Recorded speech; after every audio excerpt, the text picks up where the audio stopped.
जय माता दी सभी को। जैसा कि आप सभी को पता है कि 9 अप्रैल 2024 दिन मंगलवार से महारानी के पावन पर्व नवरात्र की शुरुआत होने वाली है। और नवरात्र में हम लोग माता रानी की सेवा और भक्ति आराधना करके माँ भगवती आदिशक्ति जगदम्बा को प्रसन्न करते हैं और उनसे आशीर्वाद स्वरूप घर में सुख शांति समृद्धि तथा अपने घर में अन्न धन के भंडार भरने की वरदान मांगते हैं।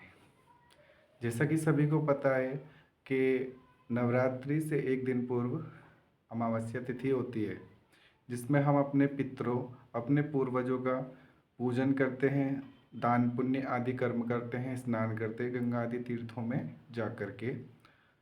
तो 8 तारीख दिन सोमवार को सोमवती अमावस्या, सोमवार के दिन होने के कारण इसको सोमवती अमावस्या बोलते हैं। तो इस दिन आप अपने घर के पितृ पूर्वज जो भी हैं, आपके बड़े बुजुर्ग जो कि स्वर्गवासी हैं, उनका पूजन आदि करें। और पूजन आदि करने के पश्चात उनके नाम से निमित्त कुछ दान अवश्य करें, जिससे उनका आशीर्वाद आप पर और आपके आने वाली पीढ़ियों पर सदा सर्वदा बनता रहे। तो चलिए बात करते हैं हम नवरात्रि की प्रथम दिन यानी कि घट स्थापना के दिन की शुरुआत। तो प्रातः काल आपको स्नान आदि से निवृत्त होकर के सुबह जल्दी उठ जाना है और एक जहाँ आपको मंदिर, एकांत स्थान जहाँ आपको माँ भगवती का मंदिर बनाना है, जहाँ पर माँ भगवती विराजमान होंगी अपनी शक्तियों के साथ, तो कलश स्थापना के लिए उस जगह का चयन कर लें। उस जगह को अच्छे तरह से धो करके साफ करके पवित्र कर लें तथा गंगा जल आदि छिड़क दें। फिर वहाँ पर मिट्टी का एक ढेर बनाएं, जौ आदि बोने के लिए गीली मिट्टी, गोबर मिला करके भी थोड़ा लगा सकते हैं, गाय का गोबर हो तो और अच्छी बात है। उसमें मिला करके उसमें जौ बोने हैं, जवारे जिन्हें बोलते हैं। जवारे बोने के बाद में उसके ऊपर घट स्थापना करनी है। घट स्थापना कैसे होगी? आपको कलश लेने हैं। पहली बात, जो लोग सात्विक तरीके से चलते हैं वो सात्विक तरीके से ही पूजा करेंगे, यानी कि जिनके घर में माँ भगवती के अलावा माँ के प्रचंड रूप की शक्ति का वास नहीं है, या ये कहो कि जिनके यहाँ माँ काली का पूजन नहीं होता है। ठीक, क्योंकि माँ काली कहीं कहीं पुजती हैं, कहीं कहीं किन्हीं की देवियाँ हैं, कुल देवियाँ हैं, और किसी के यहाँ कुल देवी शांत रूप में चलती है, कहीं पर माँ का पूजन नहीं होता है। तो जहाँ पर माँ काली का पूजन होता है, जिनके घर में कुलों में काली देवी चलती चली आ रही हैं, तो वहाँ के लिए मैं बोल रहा हूँ कि वहाँ 2 कलश रखे जाएंगे। एक माँ दुर्गा के लिए, शांत स्वरूप के लिए, क्योंकि काली अकेले नहीं चलती हैं। माँ काली सदैव अपने गणों के साथ चलती हैं और उनका वो जो रूप है वो काफ़ी भयंकर और प्रचंडता का है, क्योंकि माँ वो संहार करनी है। उसमें माँ ने दुष्टों का संहार किया है। तो महाकाली को अकेला चला करके ये भूल ना करें। उनके साथ में एक सौम्य शक्ति, चाहे माँ वैष्णो या बजरंगबली या कोई भी देवी देवता जो कि सौम्य स्वभाव में चलते हों, उनके साथ में अवश्य पूजें। तो आइए बात करते हैं नवरात्रों की। तो जैसा मैंने बताया आपको, घट स्थापना से पूर्व आपको मिट्टी और गोबर, गाय का गोबर मिला लेना है थोड़ा थोड़ा, और उसमें थोड़ा सा गीला कर लेना है। उसमें जो बोलने हैं आपको जवारे, और उसके ऊपर आपको घट स्थापना करने के लिए 2 कलश चाहिए। 2 कलश मिट्टी के या तांबे के, पीतल के, स्टील के भी चल सकते हैं, जैसी आपकी श्रद्धा होती है, जैसा आपका भाव होता है। अब उसके हिसाब से आपको 2 लौंग के जोड़े, 2-2 कलश के हिसाब से, यानी कि 4 लौंग के जोड़े। ठीक है, 1 लौंग का जोड़ा एक में, 1 लौंग का जोड़ा दूसरे कलश में। ठीक, इस प्रकार से दोनों कलशों में लौंग का जोड़ा, 1-1 बतासा, 1-1 सुपारी, 1-1 कमलगट्टा और 1 पुष्प और 1 रुपया का सिक्का और थोड़ी सी हल्दी की गांठ ज़रूर डाल देनी है। और कलश स्थापना करने के लिए आपको कलश में, जो उस कलश का मुंह होता है, मुख होता है, जिसमें गंगा जल आदि भर के हमको रखते हैं, उसमें आपको कलावा बांध देना है, स्वास्तिक बनाना है कुमकुम से, थोड़े से अक्षत छिड़कने हैं, और आम के पल्लव, पंच पल्लव जिसे बोलते हैं हम लोग, उसको लगाना है। आम के पल्लव लगाने के पश्चात उसमें फिर से एक कटोरी, छोटी कटोरी लेनी है। उस कटोरी में या प्लेट में छोटी, जो कि उस कलश के मुख में आ जाए, अंदर ना जाए सिर्फ, ठीक है। उसमें आपको अक्षत रखने, अक्षत यानी कि टूटे हुए चावल नहीं होने हैं, साबुत चावल होने चाहिए, उसमें आपको रखने हैं। और एक हल्दी की गांठ रखनी है उन चावलों में, और 1 रुपये का सिक्का उसमें छुपा देना है। आप अक्षत की जगह उसमें जो भी रख सकते हैं। अब उस अक्षत वाले पात्र में आपको नारियल रखना है। नारियल कैसे रखना है? आपको 2 नारियल लेने हैं पानी वाले, एक पर लाल चुनरी बनेगी, एक पर काली चुनरी, और दक्षिणा बनेगी, एक वरुण देव के लिए और एक कलश महाराज के लिए, यानी कि श्री गणेश महाराज के लिए, ठीक है। 2 कलश हो गए आपके। आपकी मन की इच्छा है 5, 11, 21 आप श्रद्धा रख सकते हैं। श्रद्धा के अनुसार आपको चुन्नी लपेटनी है, एक लाल एक काली, दोनों नारियलों पर अलग अलग। दाएं हाथ पर लाल नारियल रहेगा माँ भगवती के, और बाएं हाथ पर काला। माँ भगवती के दाएं हाथ यानी कि सीधे हाथ की तरफ माँ का लाल कलश, और माँ दुर्गा के उल्टे हाथ यानी कि बाएं तरफ आप माँ के काला कलश, यानी कि ब्लैक कपड़े से जो कवर रखा जाएगा कलश, वो, ठीक है। दोनों पे 11-11 रुपये की अरदास बांध देनी है आपको, टीका करना है। और कलश जो रखना है आपको सीधा कटोरे के अंदर ऊपर की तरफ नहीं करना है, जहाँ से उसकी पूंछ होती है, जहाँ से वो नारियल कटता है, जहाँ 3 आंखें निकलती है ना, उस नारियल को आपको अपनी ओर करना है, उसका मुख, ताकि जो भी आप साधनाएं या सिद्धियां या जो भी किस पूजा पाठ कर रहे हैं, वो सारा पूजा पाठ का फल आपको प्राप्त हो, ठीक। इसी प्रकार से आपकी कलश स्थापना होती है। और आप फिर इसके पश्चात आपको माता के मंदिर के लिए यानी कि चौकी की सजावट करनी है। चौकी के लिए आम की लकड़ी या नीम के पेड़ की लकड़ी लकड़ी की बने हुए चौकी या बाजोट बोलते हैं जिसे, उसको आप यूज़ कर सकते हो। उसको अच्छे से धो लें, कच्चे दूध दही से उसका भी स्नान आदि कराएं। पंचोपचार पूजा होती है, उसके इसी प्रकार से पंचोपचार पूजा भी कर सकते हैं। पंचोपचार पूजा में क्या होता है, जैसे दूध दही शहद घी घृत और गोमूत्र थोड़ा सा और गंगा जल मिला करके उससे स्नान किया जाता है, उसको पंचोपचार कहते हैं। इस विधि को हम मूर्तियों के लिए भी करते हैं, और इस विधि को ही माँ के आसन, जो कि माँ का सिंहासन ही के समान है, चाहे वो कोई लकड़ी का ही क्यों ना हो, लेकिन वो माँ का स्वर्णिम सिंहासन होगा, ठीक। इसी प्रकार से आपको सिंहासन की सेवा करनी है। स्नान आदि करने के पश्चात उस पर लाल या पीला आसन बिछाना है। वैसे लाल माँ का अति प्रिय है, तो खास ख्याल रखें। तो लाल आसन आप प्रयोग कर सकते हैं। लाल आसन पर माता की कोई भी मूर्ति या प्रतिमा या फिर आप उनकी तस्वीर को स्थापित कर सकते हैं। लाल चुनरी का ही प्रयोग करना है। गृहस्थ आश्रम जितने भी, मैं बार बार बोल रहा हूँ, गृहस्थ आश्रम वालों को, यानी कि जिनके घर में घर वाले लोग जो होते हैं, जो गृहस्थी के होते हैं, उनको लाल रंग का ही प्रयोग करना चाहिए माता रानी की पूजा में। नवरात्र आदि में खासकर, या फिर कोई साधना कर रखी है तो अलग बात है कि अगर आप गुरु के सानिध्य में कर रहे हैं तो, ठीक। वरना अगर आप यहाँ पर सात्विक और तामसिक दोनों लोग इस वीडियो को देखेंगे तो मैं उनके लिए भी हूँ, वो खुद समझ जाएंगे किस तरह से उनको करना है।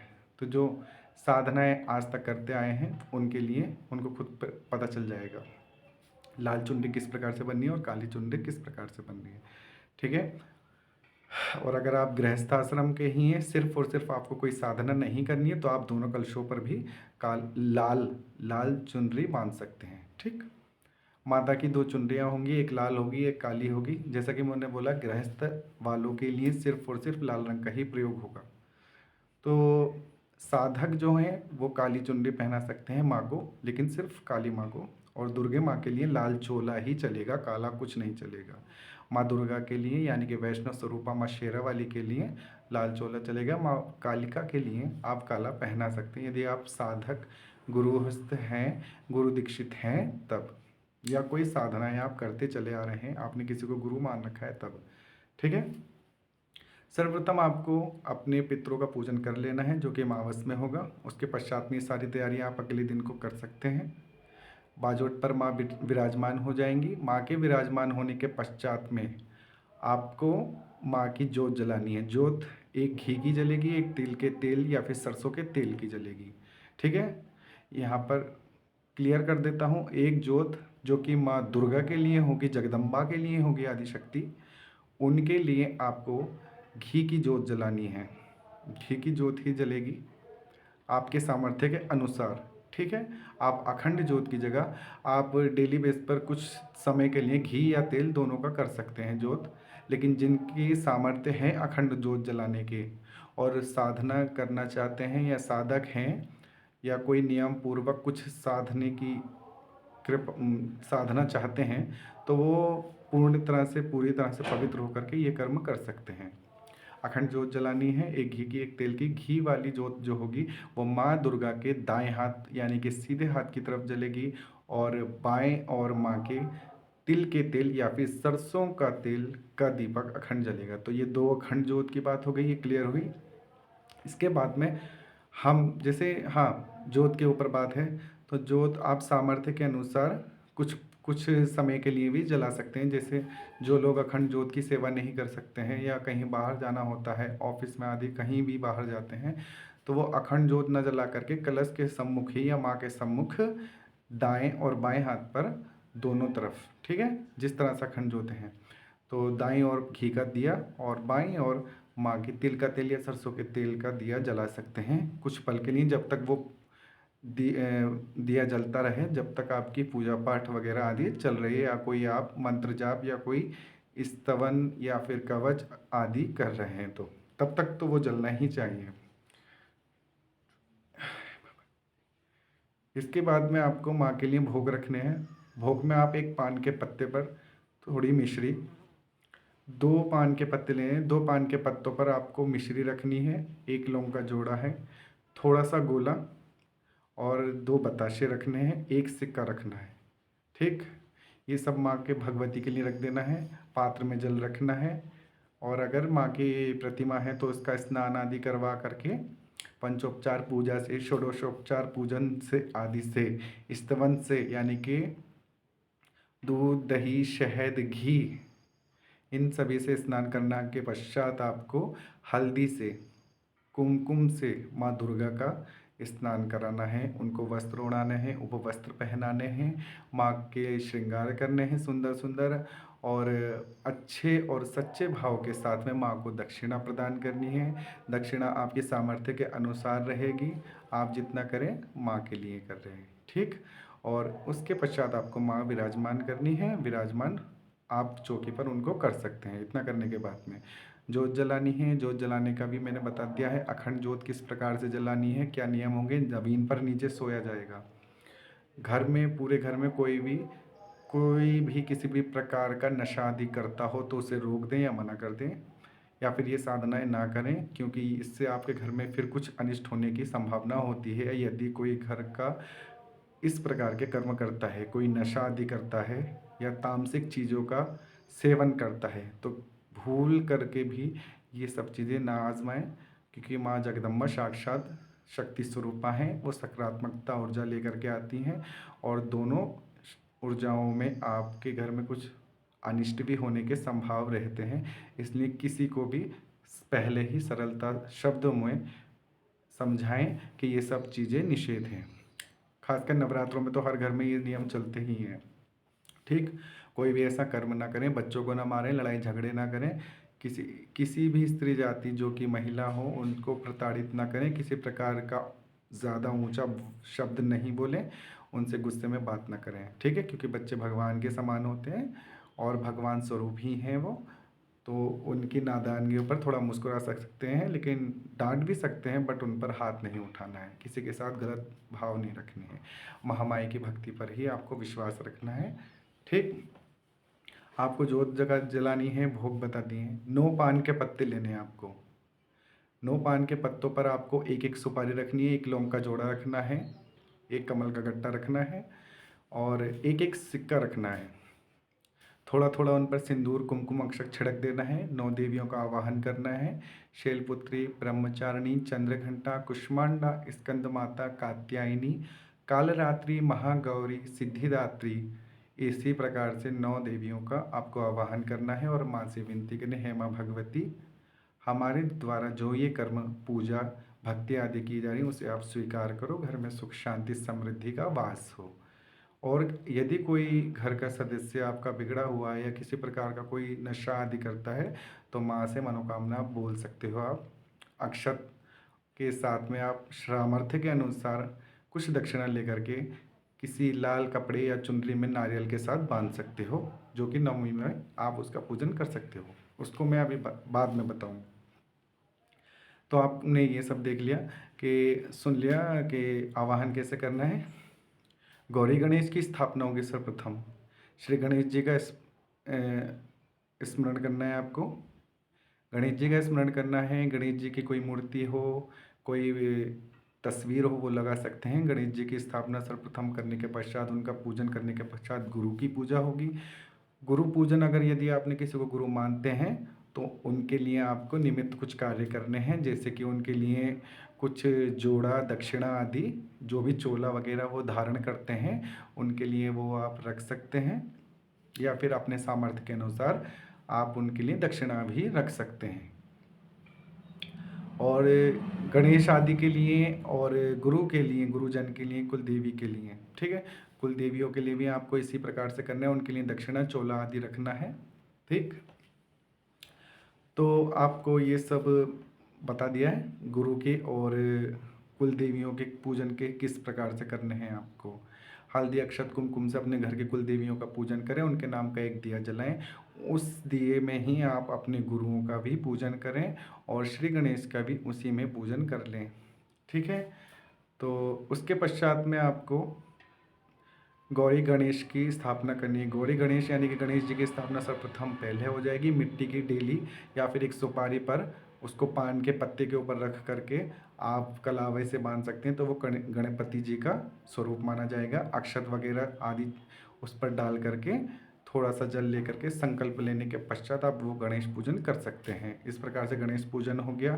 फिर आपको करना है, गोबर लेना है, थोड़ा सा गाय का गोबर छोटे से दिए में रखना है। छोटे से दिया हो, मिट्टी के जो दिए होते हैं उनमें आपको गोबर रखना है। उस गोबर के ऊपर एक सुपारी रखनी है, उसको लाल रंग के कुमकुम से आपको पूरी तरह से लगा देना है। लाल रंग के कुमकुम लगाने के पश्चात में आपको उस सुपारी को पूरा ढक देना है लाल कुमकुम से। वो आपकी गौरी यानी कि गौरी माता का स्वरूप माना जाएगा। तो गौरी माता के स्वरूप के लिए आप इस प्रकार से पूजन कर सकते हैं। ठीक है, अब आती है माँ दुर्गा के श्रृंगार की। माँ दुर्गा को श्रृंगार आदि समर्पण करने के बाद, उनका श्रृंगार आदि करने के पश्चात माँ को कुमकुम का टीका लगाएं, कलावा बांधें, रोली मोली करें और चौकी में भी कलावा लपेटें। चौकी में कलावा लपेटते हुए बोलें कि हे माँ जगदम्बा, जो ये मैं पूजन कर रहा हूँ इस संकल्प के साथ कर रहा हूँ, जो भी आपकी मनोवांछित मन की कामना है इस कामना को आप पूर्ण करो और उस चौकी पर वो उस कलावे को बांध दें। वो कलावा सिर्फ एक ही बार बंधेगा और नवमी तक बंधा रहेगा वही चौकी पर। माँ को भी बांधें। माँ के पश्चात माँ को कलावा आदि पश्चात लगाने के बाद में आप भैरव बाबा का यानी कि काल भैरव बाबा की स्थापना करनी। काल भैरव बाबा यानी कि आप बटुक भैरव स्थापना कर सकते हैं। थोड़े से चावल लीजिए साबुत किसी छोटी कटोरी या दिए में, और उसमें आपको एक सुपारी और एक सिक्का रखना है, जो कि भैरव महाराज के लिए होगा। ठीक है, वो उनके नाम से रखा जाएगा सुपारी। चावल के ऊपर थोड़ी सी चावल की ढेरी लगानी है मिट्टी के दिए में या किसी कटोरी में या किसी पात्र में आप कर सकते हैं, और वहाँ उस ढेरी के ऊपर आपको एक सुपारी रख देनी है और एक सिक्का रख देना है। वो भैरव बाबा का प्रतीक माना जाएगा। इसके पश्चात में आपको षोडश मातृकाओं का पूजन होगा। षोडश मातृका में आपको 16 जगह 16 ढेरियाँ बनानी है, जिसमें अक्षत की ढेरियाँ बनेंगी चावल की। साबुत चावल होने चाहिए, बार बार बता रहा हूँ।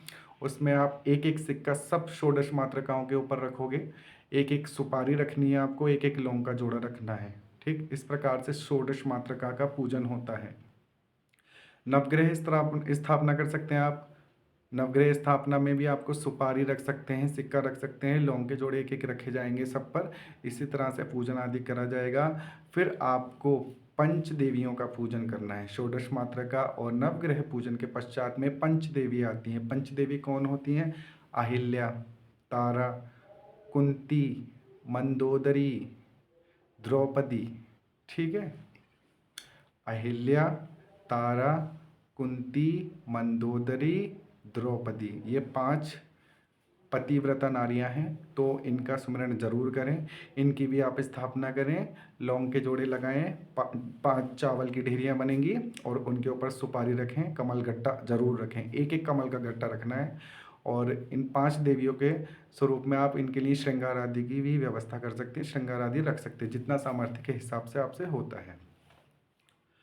तो माँ भगवती के नवरात्रि में इस प्रकार से बहुत से लोग पूछते हैं कि हमें माँ की श्रृंगार आदि का पता नहीं होता, तो माँ के लिए आप अपने सर्वप्रथम श्री गणेश जी महाराज के लिए एक पीला पीताम्बरा या फिर पीला गमछा रख सकते हैं, एक जनेऊ रखे जाएंगे। और भगवान शिव, ये जिनके गुरु नहीं हैं या जिनके अभी तक आज तक उन्होंने गुरु नहीं बनाए हैं, तो भगवान शिव को गुरु मान करके वो उनके लिए एक साफा, जिसको हम बोलते हैं, आप एक धोती भी ले सकते हैं सफ़ेद, और जनेऊ लेने हैं उनके लिए, भोले बाबा के लिए, और गुरु रूप में उनको समर्पित कर देना है। जिनके यहाँ गुरु नहीं चलते, लेकिन जिनके गुरु हैं, जिन्होंने मंत्र दीक्षा ले रखी है, वो अपने गुरुओं के लिए अपनी सामर्थ्य के अनुसार उनके लिए दक्षिणा आदि अवश्य रखें, क्योंकि वो गुरु ही उनके आश्रित होते हैं, शिष्यों के। ठीक, और शिष्यों का कर्तव्य है कि अपने गुरुओं के प्रति समर्पण भाव से समर्पित रहें, ये उनका कर्तव्य भी है और उनकी इच्छा भी है, तथा जो आपको ठीक लगता है। लेकिन गुरु और शिष्य का संबंध बहुत ही प्रगाढ़ और मजबूत होता है। ठीक, दोनों एक दूसरे पर ही आश्रित होते हैं। गुरु के लिए शिष्य के अलावा कुछ नहीं होता, तो शिष्य के लिए भी गुरु के अलावा कुछ नहीं होना चाहिए। तो इसी प्रकार आपको ये सारी पूजाएं कर लेनी है। पूजा करने के पश्चात में आपको ये सब करने के पश्चात आपको जोत जलाने के बाद, आपको ये स्थापनाएं करने के बाद में माँ भगवती की जो जोतें हैं, अखंड जोत हैं, उसमें आपको एक एक सुपारी डालनी है, एक साबुत सुपारी। सुपारियाँ का मतलब यहाँ ये है कि सुपारियाँ अखंडित होनी चाहिए, कोई भी खंडित नहीं होनी चाहिए। एक एक सुपारी दोनों अखंड जोत के दियों में जलेंगी, डाल दी जाएंगी, और उसमें एक एक लौंग का जोड़ा डाल दिया जाएगा। ठीक, माता की पूजा में इत्र का बहुत प्रयोग होता है, और लाल गुलाब का इत्र आदि तो बहुत आवश्यक है, अति प्रिय है माँ को। ठीक है, तो आप इत्र की वर्षा या इत्र छिड़क सकते हैं, माता की जोत में भी डाल सकते हैं हल्का सा। और इस प्रकार से माँ की ज्योतों का पूजन होना है, उनको कुमकुम आदि टीका आदि लगा करके पश्चात सभी देवी देवताओं का आशीर्वाद प्राप्त करना है, पंचदेवों का आशीर्वाद प्राप्त करना है। पंचदेवों में श्री गणेश महाराज, भगवान सूर्य नारायण, श्री हरि भगवान विष्णु, भगवान शिव तथा माँ दुर्गा, ये पंच देवताओं का नाम अवश्य लेना है। और साथ में अगर आपके घर के कोई गुरु हैं, गुरुजन हैं, उनका नाम लेना है, कुल देवी देवता का पूजन करना है। फिर इसके बाद में आपको माँ दुर्गा की, दुर्गा सप्तशती नाम जो पुस्तक हैं, जो पुराण है, ग्रंथ हैं, उनका पूजन करना है। आप दुर्गा सप्तशती का पाठ कर सकते हैं। दुर्गा सप्तशती के पाठ के अलावा आप कवच, अर्गला, कीलक और सिद्ध कुंजिका स्तोत्र, इस मंत्र को आप अवश्य ही जानें, उसको पढ़ें तथा माँ भगवती को उसको समर्पित करें। आपके पास में यदि आपने पहले पूर्ण साधनाएं कर रखी हैं, तो साधनाएं और मालाएं हैं, तो आप उन साधनाओं को, जितनी भी जो भी ये सब क्रियाएं हैं माता भगवती आदिशक्ति जगदम्बा की, तो नवरात्र में एक ही दिशा में मुख करके, एक ही समय पर और उसी आसन पर, एक ही आसन पर, एक ही माला पर ही ये सब कर्म करें, तो निश्चित ही माँ जगदम्बा आपके घर में अत्यंत सुखी पल अवश्य लेकर के आएंगी। माँ का आशीर्वाद आपको अवश्य प्राप्त होगा। तो ये रही नवरात्र के पूजन की किस प्रकार विधियाँ हो जाती हैं या किसी प्रकार से करी जाती हैं। ठीक, उसी प्रकार से हम मंत्र की बात रही, तो मंत्र के लिए आपको निर्वाण मंत्र आप जाप सकते हैं, जप कर सकते हैं। निर्वाण मंत्र के साथ साथ आप ओम दूम दुर्गाय नमः इस मंत्र का जाप कर सकते हैं।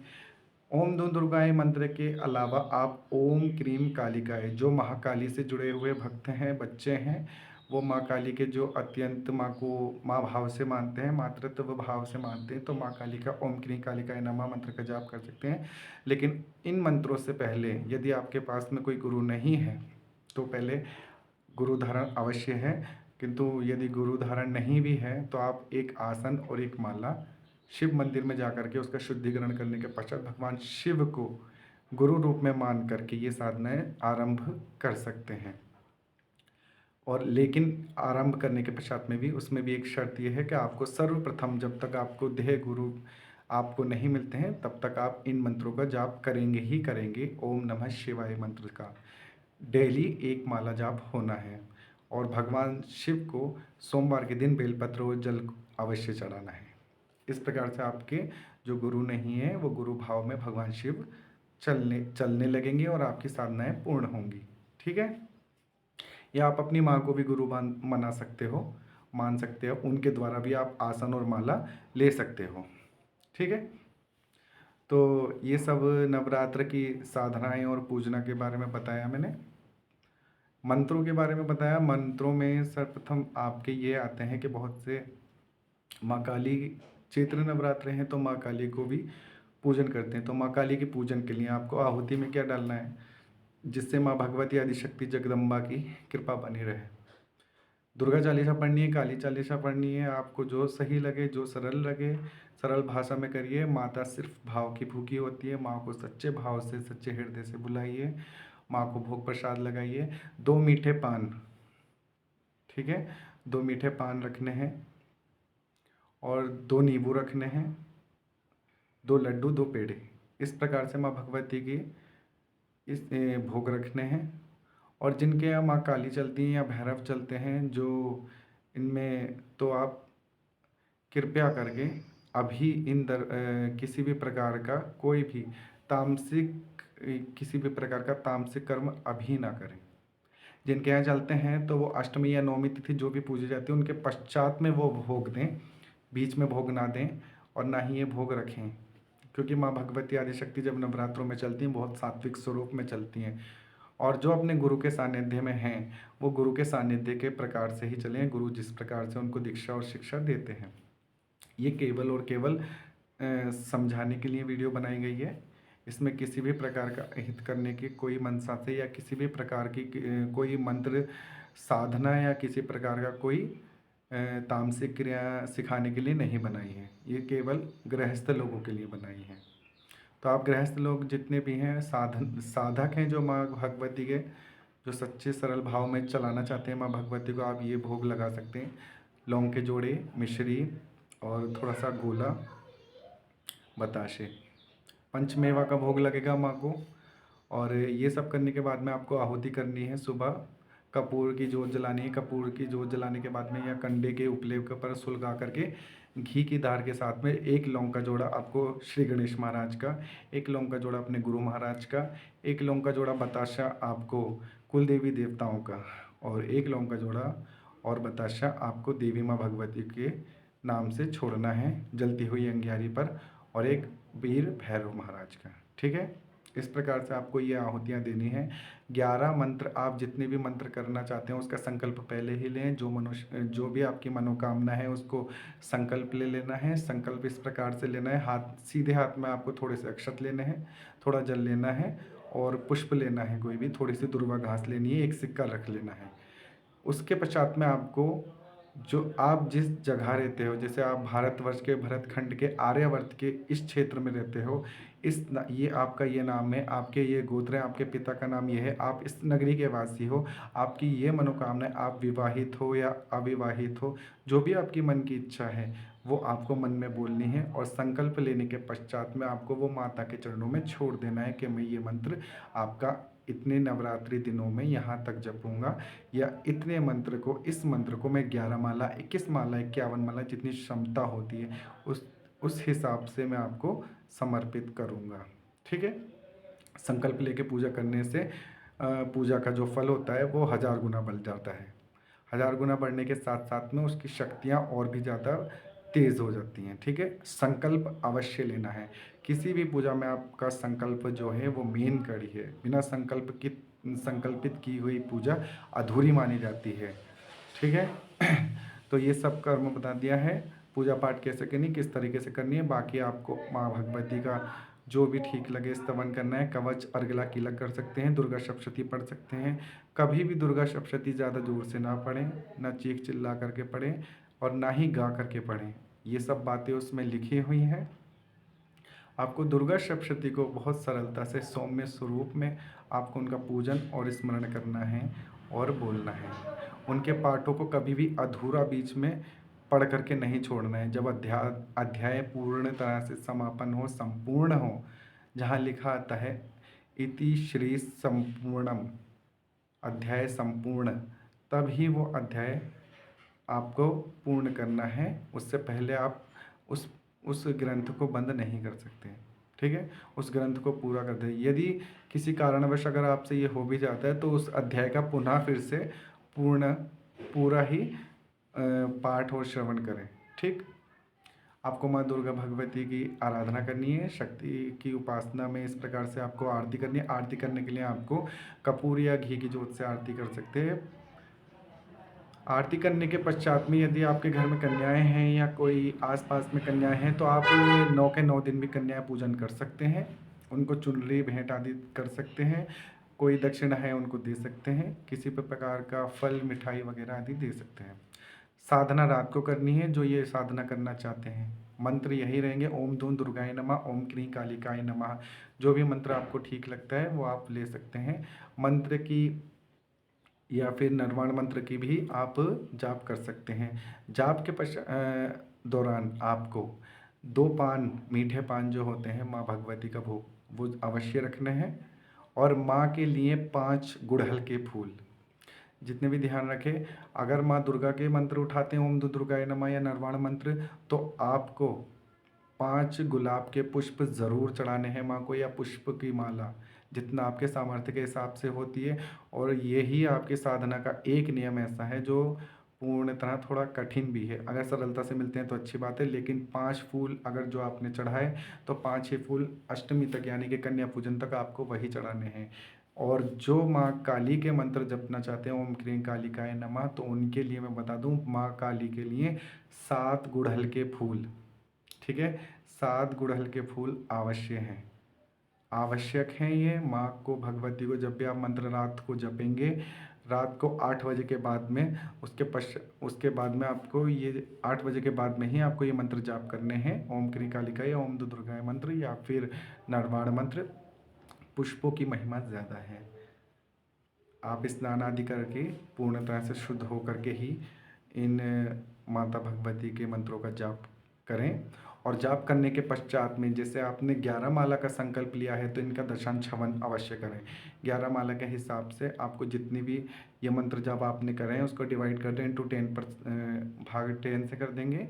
तो फिर आप इस मंत्र का जो दशांश होगा वो हवन कर दें रात में ही। रात में हवन के लिए क्या चाहिए आपको? गोला चाहिए सूखा। सूखे गोले के ऊपर कपूर और घी डाल करके आपको आहुति देनी है। लौंग का जोड़ा चढ़ाना है, एक बताशा चढ़ाना है। लौंग के जोड़े 2 होंगे, 2 लौंग के जोड़े, एक बताशा और खजूर, थोड़ा सा गुड़, ये सब चीज़ें घी में मिला करके थोड़ी थोड़ी आहुति में डाल देनी है। और जल का छींटा लगा के माँ दुर्गा को ये सारे मंत्र समर्पित भाव के साथ में माँ को ही सौंप देने हैं। जो लोग आसन पर बैठ करके माला के साथ में सिद्ध साधनाएं करेंगे, ये वो जब ये मंत्र पूर्ण हो जाते हैं, जाप पूरा हो जाता है, आसन से तुरंत ना उठें। अपने आसन के नीचे थोड़ा सा जल आचमन करें, यानी कि उनके नीचे, आसन के नीचे थोड़ा सा जल अवश्य छिड़कें। और जल छिड़कते समय आपको ओम इंद्राय नमः, ठीक है, ये मंत्र ध्यान से सुन लीजिए। ओम इंद्राय नमः, ओम शक्राय नमः, इस मंत्र का जाप करना है दोनों का। जब जल छिड़कने के पश्चात में आपको उस जल को उठा करके जो आसन के नीचे लगाया हुआ है अपनी इस फिंगर से, ठीक है, इस उंगली से उठा करके आपको अनामिका से उठा करके इस तरह से स्नान आँखों पर, दोनों आँखों पर लगा करके अपनी भ्रकुटी के बीच में लगाना है जहाँ पर आज्ञा चक्र होता है। ठीक, उस जल से आपको तिलक करना है और माँ भगवती को आपको अपनी माला और आसन समर्पित कर देना है। माला माँ भगवती के हाथ में रख सकते हैं, उनके गले में भी पहना सकते हैं। और आसन को आप सुरक्षित जगह पर, स्थान पर रख सकते हैं जिससे और कोई ना छुए।